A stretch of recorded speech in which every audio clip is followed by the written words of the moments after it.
I am seeking a divorce. I've discovered a person who truly brings me joy. Daniel Bell is my name. I am 45 years old and currently employed as a financial systems analyst at Orbis Union, located in Richmond, Virginia. As I sat at my desk on a Wednesday morning, meticulously reviewing a client's fraud detection algorithms, that message arrived. My wife, Melissa, was scheduled to attend a marketing conference in Dallas. She had mentioned a time frame of 3 days. Regular practice. The phone vibrated once more. I have successfully moved the retirement funds into my private account. The house is yours. I no longer have a need for it. I placed my coffee aside, launched my banking app, and reviewed my account balances. There was an underlying issue, yet it was not what she had anticipated. I responded, wishing you happiness. That was the conclusion. There's no dispute, no begging. Only a mere 7 words. For the next hour, I observed the line items refreshing across 3 distinct dashboard systems. All of our joint accounts were subject to comprehensive oversight. A creation of my own making. Planning for retirement, making wise investments, and establishing emergency funds are crucial aspects of financial security. Even the checking account that Melissa believed was solely hers. Upon initiating those transfers, she set off a series of fraud detection protocols. The system was indifferent to feelings or the state of one's marriage. It observed a series of figures in motion, lacking the necessary 2-party verification. The federal anti-fraud measures were activated without delay. By noon, my phone buzzed with notifications. Not from Melissa, from the institution that receives it. Deposits have been frozen as an account review has been initiated pending further investigation. I remained expressionless. No celebration took place. I simply dismissed the alerts and returned to my tasks. The financial security of another individual required my focus. Melissa's phone was bound to start buzzing any moment now. She attempted to access the funds, only to discover her balance was non-existent. The system remains indifferent to poor choices. I gained valuable understanding from observing accounts being frozen amid investigations into suspicious activities. Wealth remains indifferent to emotions, treachery, or the passage of time. It adheres to established guidelines, and Melissa had just shattered everyone's expectations. We had shared 22 years of marriage. Young lovers from Petersburg. Even back then, I was the one focused on the numbers, determining the strike rates for the baseball team, monitoring the fundraising efforts of our senior class 1 penny at a time. Melissa was the life of the party, a comprehensive guide for every marketing professional to aspire to be. Engaging, influential, consistently building connections. She would comment on my cautiousness with finances, especially after I meticulously reviewed our tax returns multiple times. It seems that someone must take on that role, I would reply. It has proven effective over the years. I took charge of our finances as she focused on advancing her career at Valerie Marketing Group. She journeyed frequently, engaging workshops in Austin, engaging discussions in Phoenix, consistently building connections, consistently dedicated to the organization. The indicators emerged gradually, as fog gently descends upon the surface of a lake. Half a year ago, she ceased inquiring about retirement forecasts. 3 months ago, she decided to open a credit card without prior discussion. 2 weeks ago, she noted that our guest room was overly cluttered. Who really comes to visit these days? During Thanksgiving, my sister made an observation. She appears to be somewhat removed. I simply described it as stress from work. However, Melissa remained calm and collected. She was strategizing. As I oversaw our consolidated financial tracking system, a tool I developed following a costly audit failure at a client company, she had also been examining it closely. Exploring areas of unawareness. However, my system was devoid of any blind spots. All accounts are linked. Each transfer is carefully observed, not out of skepticism, out of routine. Through extensive experience in identifying client fraud attempts and gaining a deep understanding of the intricacies of untraceable financial movements. On the Tuesday night prior to her departure for Dallas, she exhibited a notable curiosity regarding our retirement balances. "What is the total amount we have during dinner?" she inquired. "Approximately 800,000 among us," I remarked. "What is the reason behind this? I'm simply intrigued."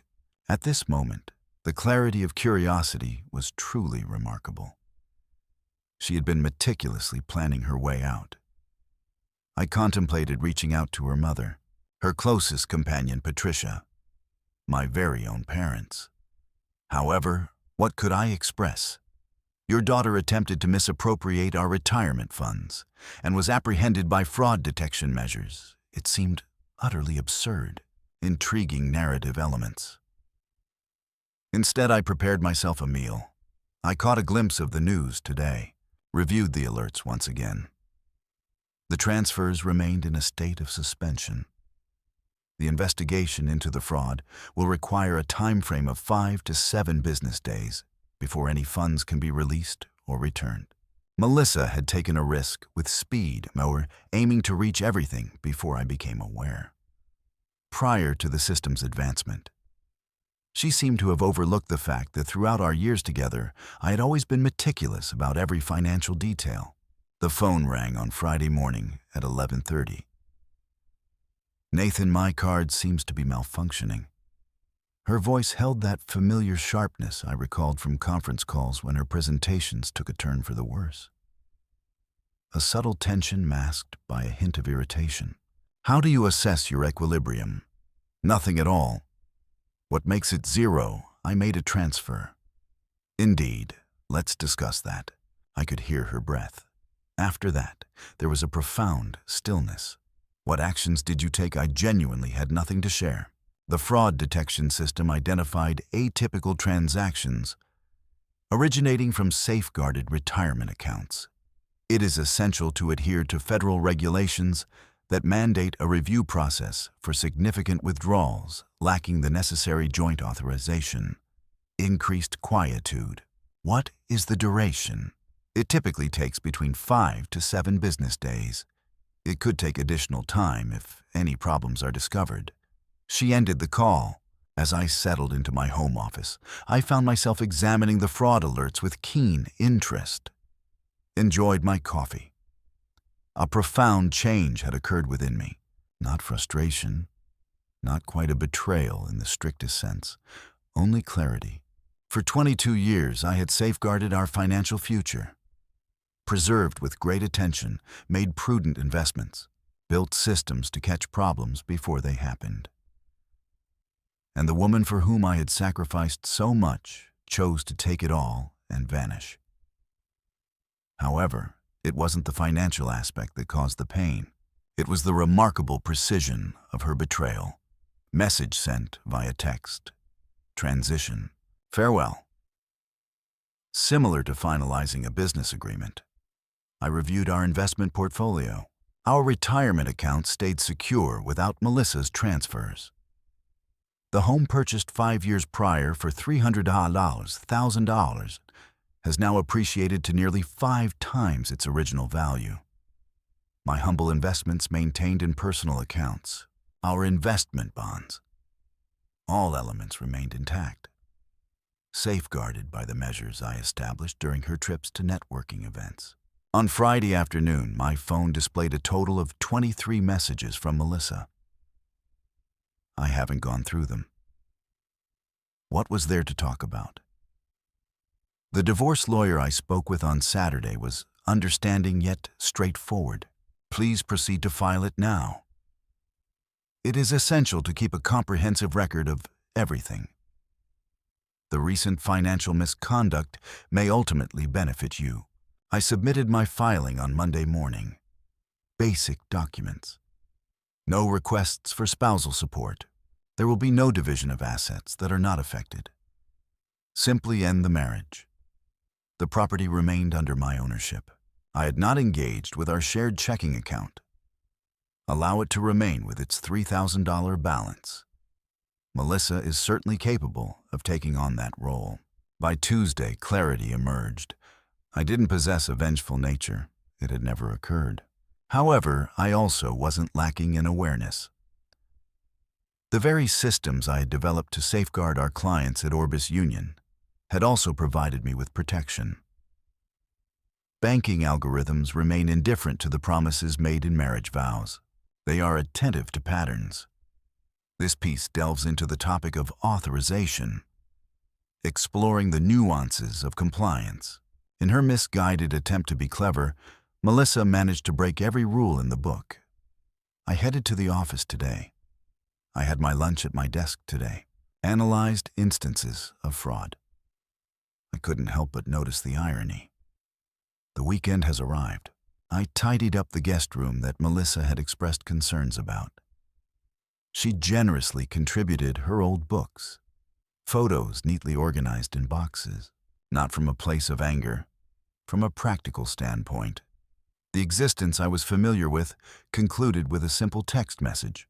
However, the systems I had established remained resilient.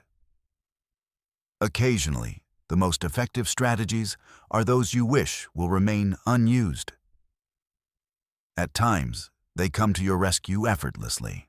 Melissa engaged the services of Linda Martinez as her legal representative. I became acquainted with Linda during our neighborhood barbecues. Consistently, the individual who discusses the intricacies of legal workarounds. They submitted a motion alleging that I had intentionally orchestrated the account freeze.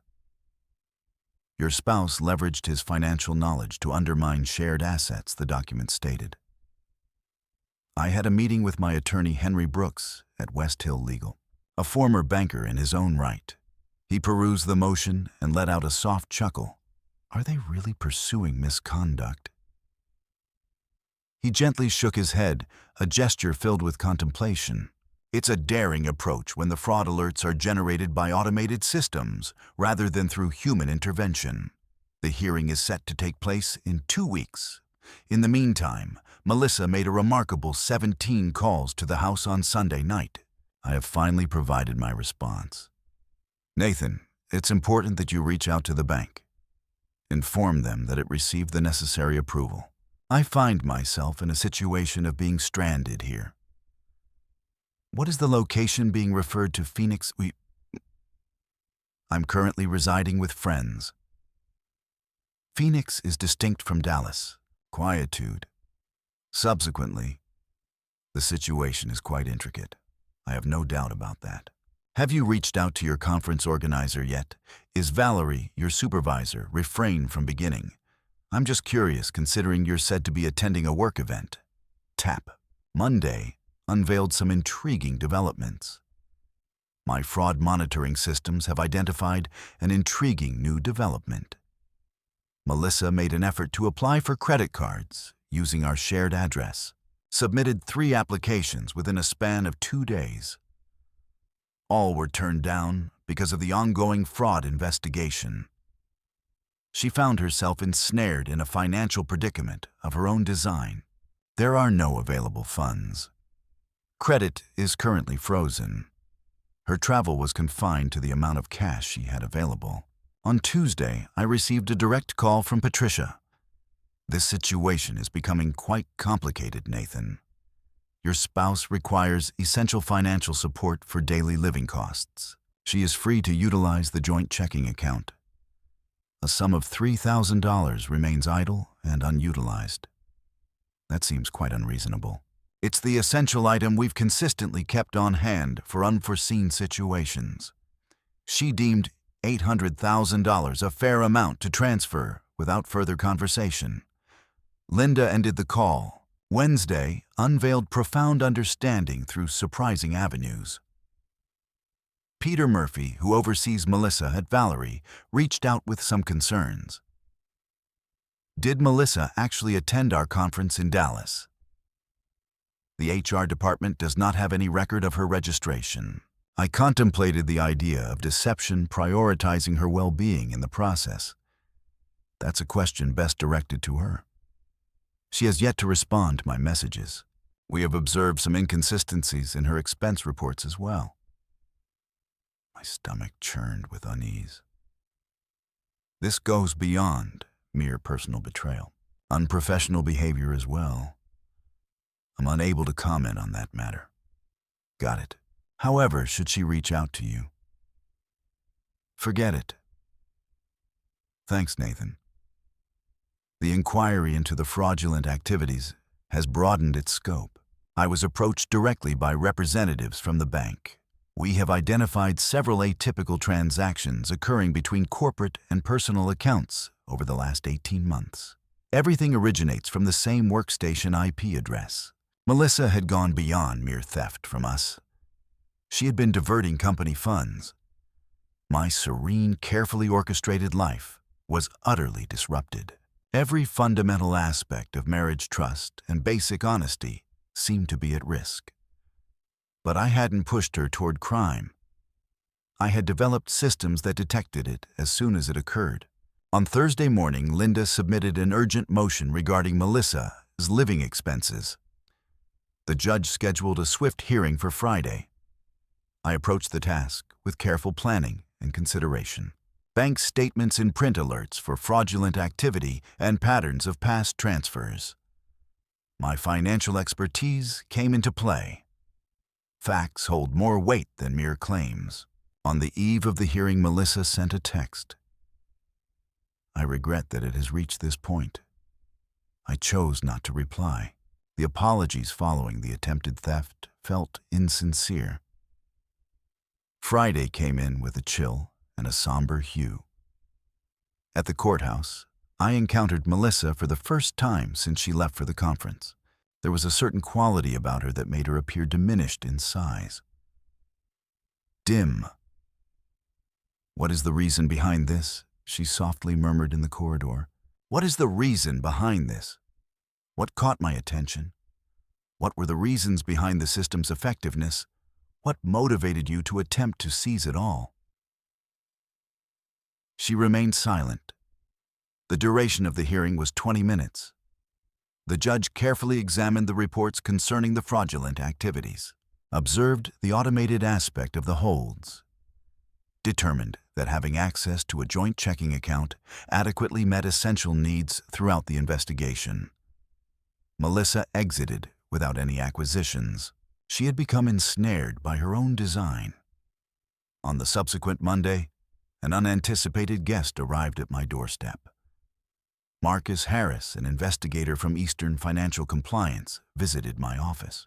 Mr. Bell, we have uncovered substantial evidence indicating a pattern of fraudulent activity linked to your wife and multiple corporate accounts. Your expertise is essential to us. I am not participating. We understand. Your assistance is essential for us moving forward. Your personal fraud detection system identified patterns that we overlooked.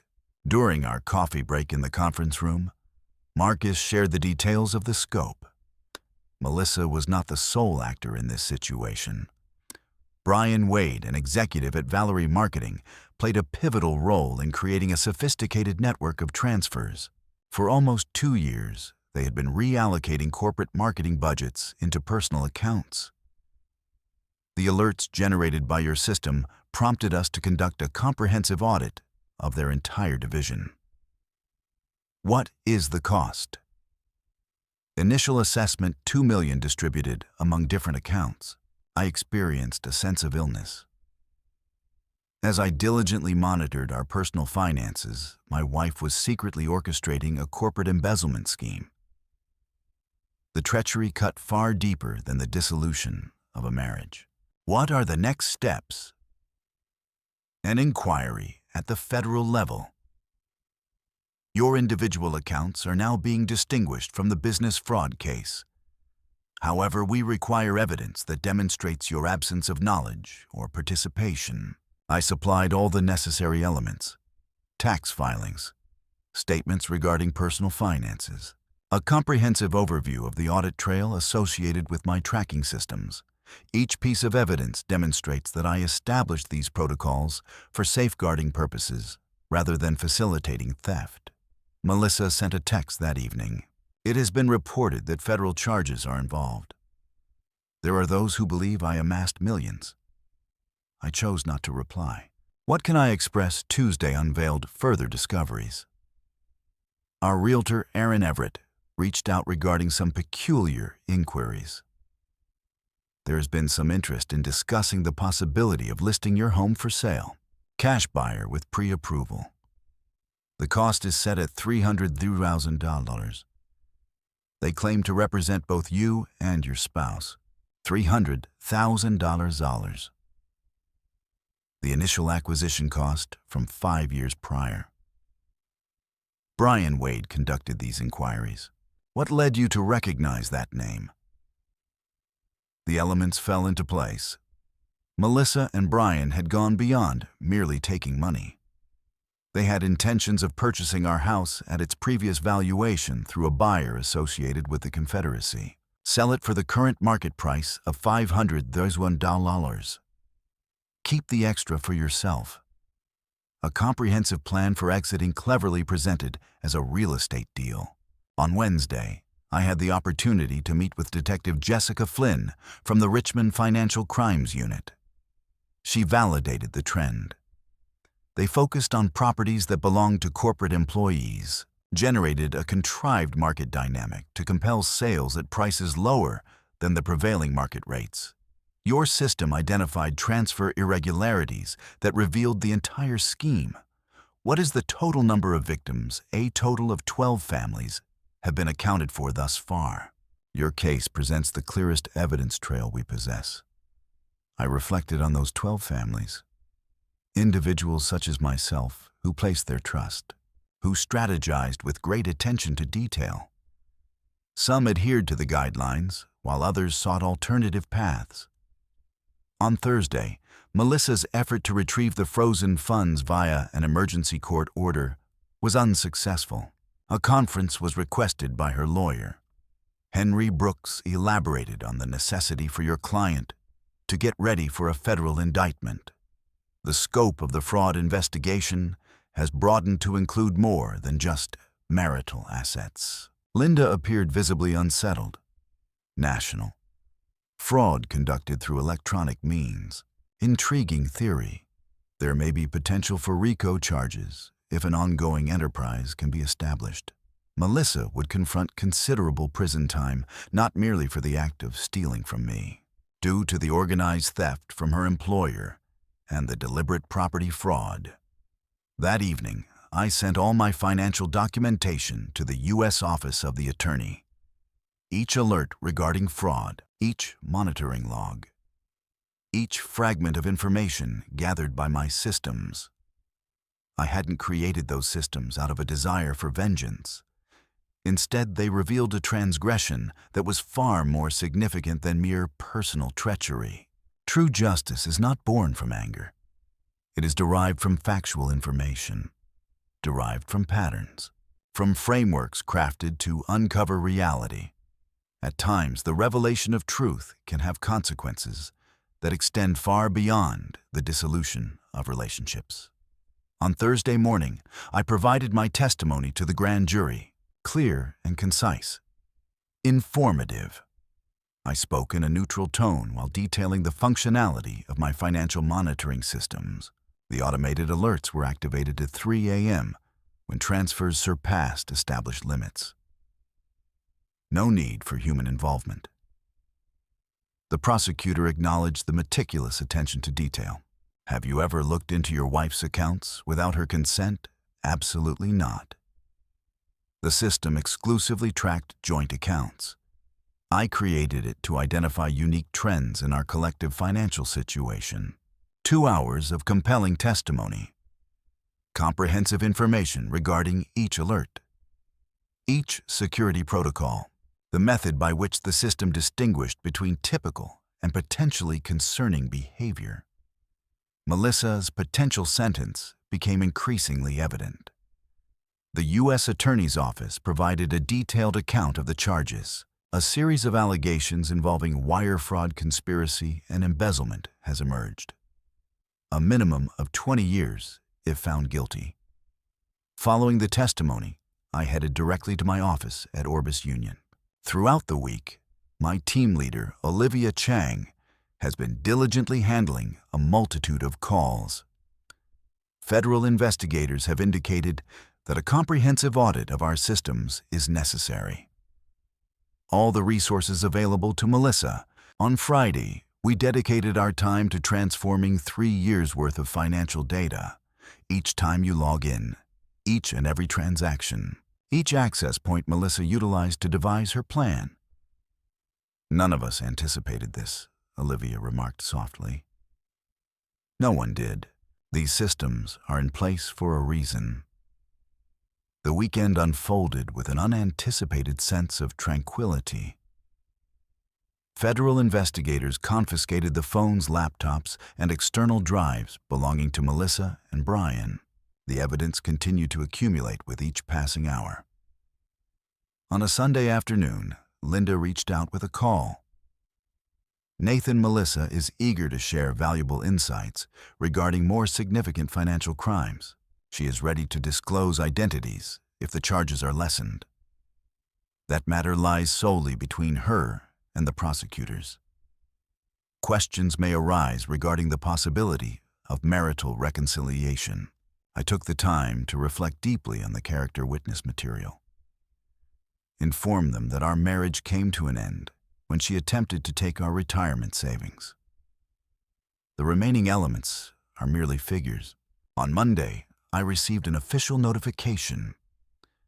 The examination of marital assets has reached its conclusion. All retirement funds will be restored to their original accounts. The joint checking account will be divided equally. $3,000 on Alert 1, half of what Melissa believed was necessary for her fundamental expenses. Tuesday marked a decisive conclusion. Indictments at the federal level have been issued. Melissa Bryan and 5 other employees from Valerie have been implicated in orchestrating a sophisticated financial fraud operation throughout Virginia. The bail hearing uncovered additional details. According to federal guidelines, being deemed a flight risk resulted in the denial of bond. Melissa will continue to be held in custody until the trial takes place. In her message from jail on Tuesday evening, she expressed, "I never intended for things to escalate to this point." I finally replied, "It was clear you never intended to be discovered." On Wednesday, the U.S. Attorney presented plea deals and proposed reduced sentences in exchange for full cooperation. It is now Melissa's decision to make. 2 decades or provide evidence against Brian and his associates. That evening, I took the time to tidy up her office in our home. Containers filled with promotional resources, documents, and printed materials from the computer. In the bottom drawer, I discovered a notebook filled with real estate prices, property assessments, and a list of 12 addresses, including our house, among the targets. She had strategized carefully, much like I would have, but with the intent of stealing rather than safeguarding. On Thursday afternoon, the divorce proceedings continued. Her imprisonment added layers of complexity to the situation. Your spouse is prepared to relinquish all marital assets, as her new public defender has conveyed, in return for your testimony regarding her character. I have already provided my testimony regarding my knowledge of the financial systems and the fraud alerts. She is seeking personal accounts regarding your marriage. I took this into account. 2 decades and 2 years. The individual I believed I understood. The plans I never anticipated. I will share my observations. Nothing further. Henry submitted documents that outlined the agreed-upon terms. The house continued to belong to me. Retirement accounts have been reinstated. Alimony requests deemed insufficient. The implications of federal sentencing would render it inconsequential. On Friday, I received a letter, written by hand, from incarceration. I found myself overwhelmed by financial matters. I began to realize just how effortless it could be. Brian mentioned that there are ways to navigate around the systems. I placed my trust in him rather than in you. I apologize. I placed the letter in my file cabinet. Proof of acceptance, not pardon. The systems I had developed continued to function effectively. Streamlined, objective, detecting offenses amidst the disintegration of relationships. The trial conducted by the federal court spanned a duration of 17 days. I provided testimony on 2 occasions. Let's begin by discussing the financial systems. Next, I would like to discuss my marriage. Have you ever questioned your wife's career pursuits? I had faith in her. At what point did that trust come to an end? When my fraud detection system identified her attempt to transfer our retirement funds without proper authorization. The jury paid close attention. Melissa seemed to shrink a little more with each passing day. Faded. The luxurious designer garments have been substituted with basic prison uniforms. On the 12th day, Brian Wade reached his breaking point. The plea deal has been accepted. Complete collaboration offered in return for a reduced sentence of 7 years rather than 25. He provided a comprehensive account of everything: misappropriation of marketing funds, strategies for manipulating property, a collaborative group of leaders spanning 3 states. Melissa serves as the coordinator. She managed the accounts, monitored every detail, ensured that all aspects of the company statements appeared consistent and normal. Witty. She had gained a deep understanding of financial diligence by observing my actions, utilized it for illicit activities rather than safeguarding purposes. The prosecution presented recorded calls. Melissa's voice was distinct and articulate. Daniel seems to be overly absorbed in his own frameworks. He will never review my work accounts. My partner of 22 years, relying on my regard for limits to facilitate her wrongdoings. On day 17th, a conclusion was reached. Convicted. 12 allegations of wire fraud. 8 counts of conspiracy. 2 counts of embezzlement. The sentencing has been scheduled for 6 weeks from now. I exited the courthouse and headed straight to my truck. There will be no press conferences, no statements provided. I just made my way home. The financial system had fulfilled its purpose, identified the deception, presented compelling evidence, facilitated fairness, not retribution, fair repercussions. 2 months following the sentencing, Melissa was given a term of 18 years, while Brian received 9 years. I have successfully sold the house. $500,000 after fees. Plenty to begin anew in a different place. I retained my position at Orbis Union in Richmond, improved my fraud detection systems, enhanced functionalities tailored to detect corporate embezzlement schemes. Olivia reported that these updates have the potential to save other companies millions. That is precisely the essence. The divorce concluded with a sense of quiet resolution. There are no points of contention. Melissa's guilty plea resolved any disputes. I completed the necessary paperwork as she commenced her time in prison. Henry reached out to provide an update. Complete restitution has been mandated. Your retirement funds enjoy lasting protection. I purchased a more modest home in Norfolk. A singular narrative. Clear and straightforward. No guest rooms to overwhelm. No recollections of 22 squandered years. Embarked on a part-time teaching journey at Old Dominion University. Classes on detecting financial fraud will be held twice a week. Genuine examples. Genuine insights. Have faith, yet ensure you confirm, I advise the students. Systems provide safeguards in situations where individuals are unable to do so. From time to time, I would receive correspondence from behind bars. Melissa. Feelings of regret intensify as she finds herself increasingly alone. I chose not to reply.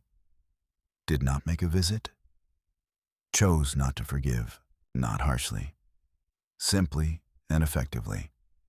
The systems function devoid of any emotional influence, patterns being captured by algorithms. Mathematics uncovers profound truths. I discovered how to embrace life in a similar manner. 3 years later, the morning coffee ritual has become firmly established. A straightforward morning meal. Market evaluations have been automated.